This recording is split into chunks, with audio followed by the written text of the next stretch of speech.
জনবল সংকট ও যন্ত্রপাতির অভাবে চালু হচ্ছে না সুনামগঞ্জ ডায়াবেটিস হাসপাতাল। প্রায় 18 কোটি টাকা ব্যয়ে নির্ধারিত সময়ের 4 বছর পর ভবনের কাজ শেষ হয়েছে।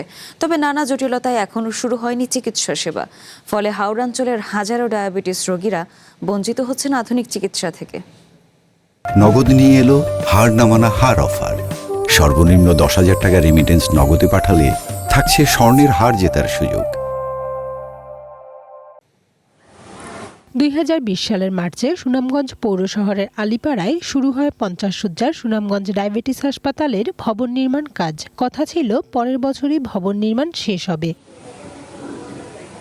সমাজ কল্যাণ মন্ত্রণালয় প্রকল্পটির অর্থায়ন করে, আর স্থানীয় সরকার প্রকৌশল অধিদপ্তর 17 কোটি 70 লাখ টাকা খরচে ভবন নির্মাণ শেষ করে 2025 সালে। তবে উদ্বোধনের আগেই ভবনের কিছু স্থানের সীমানা প্রাচীর ও মেঝেতে দেখা দিয়েছে ফাটল।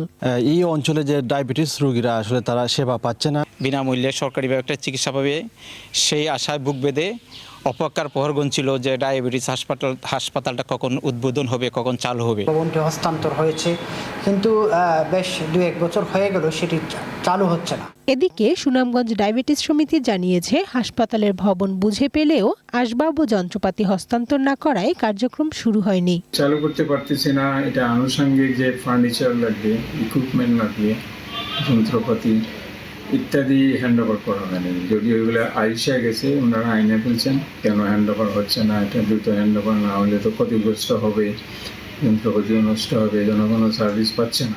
হাওর এলাকার ডায়াবেটিস রোগীদের সুচিকিৎসা নিশ্চিত করতে দ্রুত হাসপাতাল চালু করা হবে, এমনটাই প্রত্যাশা স্থানীয়দের। হাওর এলাকার ডায়াবেটিস রোগীদের সুচিকিৎসা নিশ্চিত করতে দ্রুত হাসপাতাল চালু করা হবে, এমনটাই প্রত্যাশা স্থানীয়দের।